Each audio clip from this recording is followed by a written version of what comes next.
Perkenalkan, nama saya Abdul Rahman dengan nomor BPP 1023. Di sini saya akan menjelaskan tentang pendahuluan dan fisiologis pada tanaman kakao. Tanaman kakao atau dengan nama latin Theobroma cacao L merupakan komoditas perkebunan bernilai ekonomis tinggi yang digunakan sebagai bahan baku coklat. Salah satu faktor penting dalam budidaya kakao adalah penggunaan bibit berkualitas.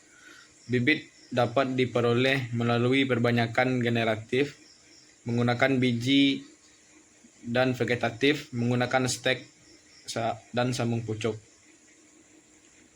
Keunggulan perbanyakan vegetatif dibandingkan generatif pada kakao memiliki keunggulan karena menghasilkan tanaman yang memiliki sifat genetik sama dengan induknya.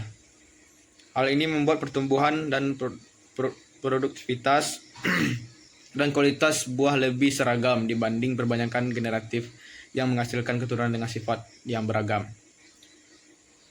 Tanaman hasil stek atau sambung pucuk umumnya lebih cepat berbuah karena berasal dari jaringan tanaman yang telah dewasa. Pada sambung pucuk, keunggulan batang bawah yang memiliki akar kuat dapat digabungkan dengan batang atas yang memiliki produksi tinggi, sehingga menghasilkan tanaman yang lebih unggul. Tantangan dan tingkat kesulitan perbanyakan vegetatif pada tanaman kakao. Perbanyakan vegetatif kakao tergolong cukup sulit karena tingkat keberhasilannya sangat dipengaruhi oleh kondisi lingkungan dan keterampilan pelaksana. Pada metode stek, pembentukan akar seiring menjadi kendala utama sehingga diperlukan lingkungan yang lembab dan media tanam yang sesuai.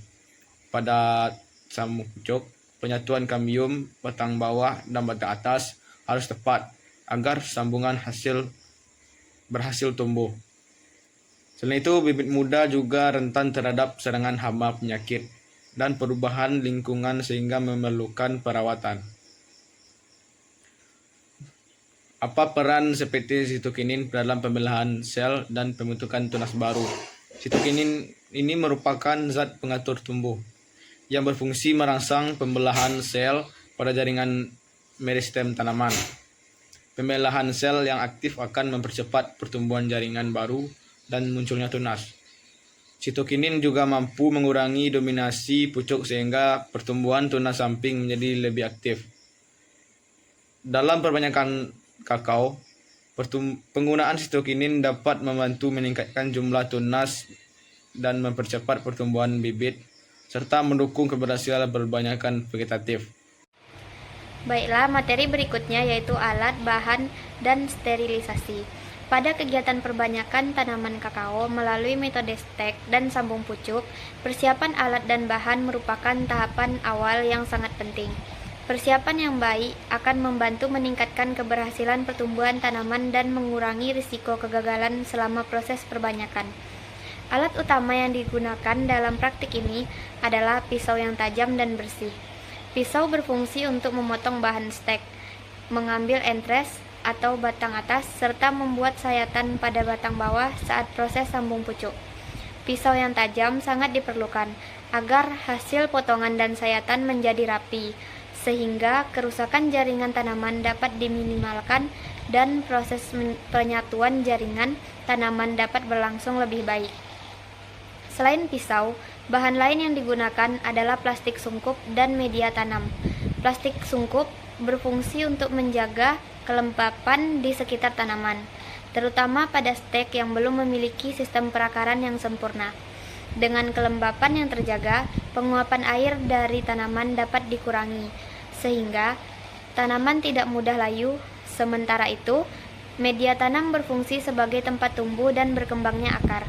Media tanam yang baik harus mampu menyimpan air secukupnya, memiliki aerasi yang baik, dan mendukung pertumbuhan akar tanaman. Pemilihan bahan tanaman juga menjadi faktor yang sangat menentukan keberhasilan stek dan sambung pucuk. Pada proses sambung pucuk, entres atau batang atas yang digunakan harus berasal dari tanaman induk yang unggul, sehat, bebas dari serangan hama dan penyakit, serta memiliki pertumbuhan yang baik. Entres yang berkualitas akan menghasilkan tanaman baru yang memiliki sifat-sifat unggul seperti induknya. Sedangkan batang bawah harus dipilih dari bibit yang sehat, memiliki batang yang kuat, sistem perakaran yang baik, dan pertumbuhan yang normal. Batang bawah yang baik akan mampu menopang pertumbuhan batang atas setelah proses penyambungan berhasil. Sebelum alat digunakan, perlu dilakukan sterilisasi untuk menjaga kebersihan alat dan mencegah terjadinya infeksi pada tanaman. Pisau dibersihkan menggunakan alkohol untuk membunuh bakteri, jamur, maupun mikroorganisme lain yang dapat menempel pada permukaan alat. Jika alat yang digunakan tidak steril, patogen dapat masuk melalui luka sayatan dan menyebabkan pembusukan atau kegagalan pada stek maupun sambung pucuk. Oleh karena itu, penggunaan alat yang tepat, pemilihan bahan tanaman yang berkualitas, dan penerapan sterilisasi yang baik merupakan langkah penting yang harus diperhatikan. Dengan melakukan ketiga hal tersebut, peluang keberhasilan perbanyakan tanaman kakao melalui stek dan sambung pucuk dapat meningkat, sehingga menghasilkan bibit yang sehat dan berkualitas. Tentang penggunaan zat pengatur tumbuh atau ZPT jenis sitokinin pada perbanyakan stek dan sambung pucuk pada tanaman kakao, di mana sitokinin itu merupakan salah satu golongan hormon tumbuhan yang berperan penting dalam merangsang pembelahan sel dan pembentukan tunas. Pada praktikum ini, jenis sitokinin yang digunakan adalah sitokinin sintetik seperti BAP atau yang bisa ditemukan dalam produk Roten F. Ada juga sitokinin alami yang bisa digunakan, itu seperti air kelapa yang dimana ia mengandung zeatin dan kinetin. Jadi mekanisme kerja sitokinin pada jaringan luka tanaman itu sangat menarik. Ketika jaringan tanaman terluka akibat pemotongan, sitokinin yang diaplikasikan akan bekerja dengan cara meningkatkan laju sintesis protein dan mendorong peralihan fase sel dari G2 ke mitosis, sehingga pembelahan sel terjadi lebih cepat. Sitokinin yang berperan dalam mengaktifkan DNA itu untuk memperbanyak salinan DNA, sehingga ia dapat mempercepat pembentukan sel-sel baru di sekitar jaringan yang terluka. Dengan demikian, sitokinin itu dapat membantu mempercepat proses pembentukan kalus yang nantinya akan berdiferensiasi menjadi akar atau tunas baru. Jadi cara pengaplikasian sitokinin ini pada konsentrasi sitokinin yang digunakan untuk stek maupun sambung pucuk adalah 100 hingga 300 ppm. Untuk membuat larutan 100 ppm dari stok yang kita punya itu adalah 1000 ppm. Jadi ambil 100 ml larutan stok dan ditambahkan air hingga 1 liter. Cara pengaplikasiannya berbeda antara stek dan sambung pucuk. Pada stek, bagian pangkal stek itu direndam dalam larutan sitokinin selama 1 hingga 4 jam dengan kedalaman 1 sampai 2 cm. Kemudian ditiriskan baru ditanam. Sedangkan pada sambung pucuk, larutan sitokinin yang dioleskan pada bagian pangkal entres atau bidang sayatan itu menggunakan kuas sebelum entres disambung ke batang bawah. Penelitian yang menunjukkan bahwa pengaplikasian sitokinin tanpa auksin itu dapat memberikan hasil terbaik pada pembentukan tunas karena sitokinin itu dapat berperan dominan dalam memicu pertumbuhan tunas baik itu stek maupun sambung pucuk. Penggunaan sitokinin pada stek dan sambung pucuk kakao itu bertujuan untuk merangsang pembentukan tunas dan mempercepat proses pertumbuhan. Dosis yang tepat dan cara pengaplikasian yang sesuai sangat membantu keberhasilan perbanyakan vegetatif pada tanaman kakao. Untuk materi selanjutnya itu tentang cara pemotongan bahan stek kakao panjang ideal dan pengurangan helai daun, proses aplikasi ZPT sitokinin pada pangkal batang stek, dan teknik penanaman ke media dan pemasangan sungkup untuk menjaga kelembapan. Keberhasilan stek kakao sangat bergantung pada tingkat kelembapan dan ketepatan perlakuan bahan tanaman, karena kakao memiliki tingkat pengapanan tinggi dan batangnya relatif keras. Detail kecil saat pemotongan dan penyungkupan akan sangat menentukan munculnya akar. Beberapa panduan teknis langkah demi langkah yang dapat dilakukan untuk melakukan penyetekan tanaman kakao. Yang pertama dengan pemotongan bahan stek. Yaitu bahan stek sebaiknya diambil dari cabang plagiotrop atau cabang kipas dan menyamping yang sehat, sudah agak berkayu, berwarna hijau kecoklatan, dan tidak sedang memproduksi pucuk muda atau flusing. Panjang ideal itu kira-kira 15-20 cm dan umumnya memiliki 3-4 mata tunas. Cara memotongnya itu dengan cara memotong pada bagian pangkal stek membentuk sudut miring 45 derajat menggunakan pisau atau gunting stek yang tajam dan steril. Pemotongan miring ini berfungsi untuk memperluas area bidang serapan ZPT dan kontak dengan media tanam. Dan dapat dilakukan juga dengan menyisakan 2-3 helai daun pada bagian ujung atas stek, lalu potong setiap helai daun hingga tersisa 1/3 bagian saja.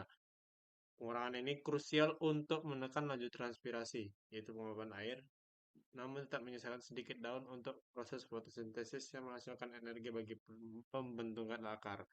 Pembahasan kedua yaitu tentang aplikasi ZPT sitokinin atau kombinasi auksin dan sitokinin. Untuk merangsang pertumbuhan akar pada stek batang, zat pengatur tumbuh ZPT yang paling dominan dibutuhkan sebenarnya adalah kelompok auksin, seperti IAA, NAA, atau IBA. Namun, penggunaan sitokinin seperti kinetin atau BAP dalam dosis rendah sering dikombinasikan untuk pemicu pembelahan sel awal dan pertumbuhan tunas lateral. Jika menggunakan produk ZPT komersial, pastikan peruntukannya sesuai untuk perakaran stek batang. Karena dapat dilakukan pertama dengan melakukan persiapan larutan. Jika menggunakan ZPT cair, encerkan sesuai dengan dosis anjuran kemasan, biasanya berapa tetes per liter air. Jika menggunakan bentuk pasta atau bubuk, siapkan wadah kecil untuk mencocol pangkal stek.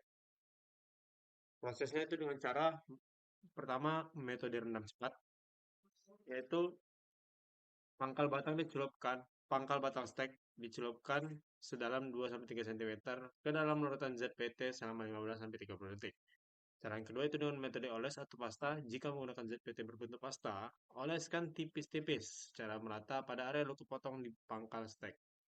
Yang terakhir itu pengeringan dengan cara diangin-anginkan stek selama kurang lebih 5-10 menit di tempat yang teduh hingga ZPT meresap dan permukaan pangkal agak mengering sebelum ditanam.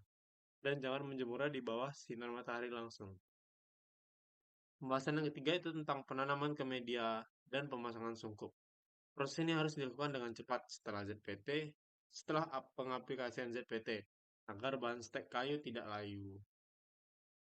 Teknik penanaman yang pertama itu dengan cara pertama menyiapkan media tanam, gunakan campuran tanah gembur dan pasir basah atau sekam bakar dengan pembalingan 1:1 yang dimasukkan ke dalam polybag kecil dan pastikan media memiliki drainase yang baik dan sudah disiram hingga lembab. Yang kedua, buat lubang tanam. Gunakan lidi atau ranting kecil untuk membuat lubang sedalam 3-5 cm di dalam media dan jangan langsung menancapkan stek karena hal itu bisa mengikis habis ZPT yang sudah dioleskan pada pangkal batang. Yang ketiga, dengan cara tanam dan dipadatkan dengan cara memasukkan pangkal stek ke dalam lubang tersebut. Lalu tekan-tekan perlahan tanah di sekitar batang dengan jari agar posisi stek kokoh dan tidak goyang.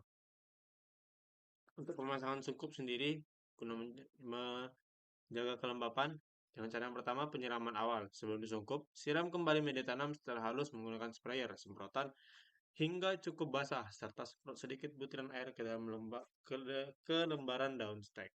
Yang kedua, dengan cara pemasangan rangka penyangga untuk menjaga plastik menempel. Yang ketiga, pembuatan penutup dengan plastik transparan guna membuat ruang kedap udara, itu dengan cara tutup seluruh area pembibitan atau polybag menggunakan plastik bening atau transparan secara rapat. Plastik harus kedap udara agar uap air dari media tidak keluar dan kelembapan di dalam tetap terjaga di atas 90%. Yang terakhir dengan cara pengikatan bagian bawah untuk mengunci kelembapan. Ikat bagian bawah plastik sungkup atau di bagian pangkal jika menggunakan sungkup individu berpolybag dengan tali rafia atau karet yang kuat. Perawatan pasca sungkup itu letakkan stek yang telah disungkup di tempat yang teduh, bisa di bawah naungan paranet 7-80%, dan terhindar dari sinar matahari langsung. Sungkup tidak boleh dibuka selama 3-4 minggu pertama kecuali jika media terlihat sangat kering. Dalam kurung bisa disemprotkan air lewat celah kecil atau diikat rapat kembali. Lalu diikat rapat kembali. Tunas baru biasanya akan mulai pecah dan akar akan terbentuk setelah usia 4-6 minggu. Pada teknik sambung pucuk kakao, langkah pertama yang dilakukan adalah menyiapkan batang bawah yang sehat dan memiliki pertumbuhan yang baik. Bagian pucuk batang bawah dipotong, kemudian ujung batang dibelah secara vertikal hingga membentuk celah menyerupai huruf V. Pembelahan ini berfungsi sebagai tempat penyisipan entres serta memperluas bidang kontak antara batang bawah dan batang atas. Pemotongan dan pembelahan harus dilakukan dengan alat yang tajam dan bersih agar permukaan luka menjadi rata, sehingga peluang keberhasilan penyambungan lebih tinggi dan risiko infeksi dapat diminimalkan. Kemudian disiapkan entres yang berasal dari tanaman induk unggul, sehat dan memiliki produktivitas yang baik. Pada bagian pangkal entres dilakukan penyayatan pada dua sisi yang berlawanan hingga membentuk baji atau huruf V terbalik. Bentuk baji ini merupakan entres masuk dengan tepat ke dalam celah batang bawah. Saat penyisipan, posisi kambium pada entres dan batang bawah harus bertemu sebaik mungkin karena kambium merupakan jaringan meristem yang aktif membelah. Pertemuan kambium yang tepat sangat penting karena akan menentukan terbentuknya kalus, yaitu jaringan baru yang berfungsi menyatukan batang bawah dan batang atas menjadi satu kesatuan tanaman. Setelah entres terpasang dengan baik, dilakukan aplikasi zat pengatur tumbuh ZPT jenis sitokinin pada area sambungan. Sitokinin berperan dalam merangsang pembelahan sel, mempercepat pembentukan jaringan baru, dan mendukung pertumbuhan tunas pada entres. Dengan adanya sitokinin, proses penyatuan jaringan diharapkan berlangsung lebih cepat dan tingkat keberhasilan sambung pucuk dapat meningkat. Namun penggunaannya harus sesuai dosis yang dianjurkan agar tidak menimbulkan efek yang kurang baik terhadap jaringan tanaman.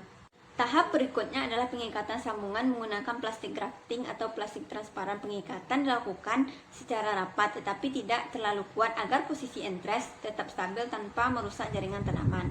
Fungsi pengikatan ini adalah menjaga agar kambium tetap saling bersentuhan selama proses penyayatan berlangsung, serta melindungi area sambungan dari masuknya air, kotoran maupun patogen penyebab penyakit. Setelah pengikatan selesai, sambungan ditutup menggunakan sungkup plastik transparan. Pemasangan sungkup bertujuan untuk menciptakan kondisi lingkungan dengan kelembapan yang tinggi di sekitar entres. Kondisi ini sangat penting karena pada fase awal sambungan entres belum mampu menyerap air secara optimal dari batang bawah sehingga rentan mengalami kekeringan. Selain menjaga kelembapan, sungkup juga berfungsi melindungi sambungan dari hujan, angin, dan gangguan lingkungan lainnya. Jika proses penyambungan berhasil, dalam beberapa minggu akan terlihat tunas baru yang tumbuh. Pemeliharaan dan gejala kegagalan. Lalu ada manajemen lingkungan pasca praktikum seperti intensitas cahaya, suhu, dan penyiraman. Lalu penyampaian fakta lapangan bahwa praktikum kelompok kami ini mengalami kegagalan. Lalu ada deskripsi visual kegagalan seperti entres hitam mengering, steknya membusuk atau muncul jamur. Yang pertama itu kita akan membahas tentang mengenai teknik pemeliharaan serta tanda-tanda atau gejala yang menunjukkan keberhasilan maupun kegagalan proses sambung pucuk atau penanaman stek. Namun, jika cara pemeliharaan kurang tepat atau ada faktor yang tidak terpenuhi, akan muncul gejala kegagalan yang mudah dikenali. Pertumbuhan langsung terhenti, warna berubah perlahan dari hijau segar menjadi pucat, kecoklatan, hingga akhirnya berubah warna hitam. Tekstur jaringan juga berubah menjadi lembek dan berair, lalu lama-kelamaan mengering mati atau ditumbuhi jamur pengurai. Semua ini adalah tanda pasti bahwa penyatuan jaringan pembuluh tidak berhasil dan aliran air serta zat makanan sudah terputus sepenuhnya. Lalu yang kedua, manajemen lingkungan pasca praktikum. Ada beberapa faktor yang paling menentukan hasil pengatur kondisi lingkungan selama masa pemeliharaan, yaitu yang pertama intensitas cahaya, yang dimana tahap awal stek atau entres belum mempunyai akar yang kuat dan jaringannya masih sangat muda. Cahaya matahari terik langsung akan menyebabkan penguapan berlebih sehingga cepat kering. Sebaiknya diberi naungan sekitar 50-70% cukup terang untuk proses fisiologis, tapi tidak membakar jaringan muda. Sebaliknya, jika terlalu gelap pun berbahaya, tanaman akan tumbuh lemah, memanjangnya tidak wajar, dan jauh lebih mudah terserang jamur. Lalu suhu lingkungan, di mana kisarannya itu yang paling cocok antara 24-29 derajat Celcius, sesuai dengan iklim daerah di sumber ini. Nah, jika suhunya itu terlalu dingin, aktivitas selnya melambat dan proses penyatuan jaringan terhenti. Nah, sebaliknya jika di atas 32 derajat Celcius, maka itu jaringan mudanya akan rusak cepat, kering, dan celah yang masuk penyakit itu akan menjadi sangat terbuka. Lalu penyiraman dan kelembapan. Nah, ini yang paling penting, di mana kelembapan udara dan media harus tetap terjaga tinggi dan stabil. Tetapi jangan sampai air tergenang. Penyiraman berlebihan membuat tanahnya becek, berkurangnya udara sehingga pangkal batang dan calon akar mati, lemas, lalu membusuk. Nah, sebaliknya itu jika jarang menyiram dan terlalu kering, suplai air terhenti dan entres cepat layu hingga mati. Jadwal terbaiknya itu yaitu 1-2 kali sehari, disiram halus dan merata sesuai kondisi cuaca. Nah, berdasarkan semua prinsip yang telah saya sampaikan tadi, saat diterapkan dan dimati langsung di blok percobaan kelompok kami, praktikum ini berakhir dengan kegagalan secara keseluruhan. Meski kami sudah berusaha semaksimal mungkin mengikuti langkah sambung dan penanaman sesuai panduan yang diberikan, namun pada pengamatan berulang tidak ditemukan sama sekali tanda-tanda pertumbuhan positif maupun keberhasilan penyatuan jaringan sambungan. Lalu itu deskripsi visual gejala kegagalan yang kami temui. Secara nyata di lapangan, kondisi yang terlihat pada seluruh sampel percobaan kami adalah yaitu bagian entres atau pucuknya itu berwarna yang awalnya hijau cerah perlahan berubah menjadi coklat gelap hingga hitam pekat. Teksturnya itu dari yang padat dan kenyal berubah menjadi kaku, keriput, dan akhirnya mengering mati sepenuhnya. Itu tuh tanpa pernah mengeluarkan tunas maupun daun baru.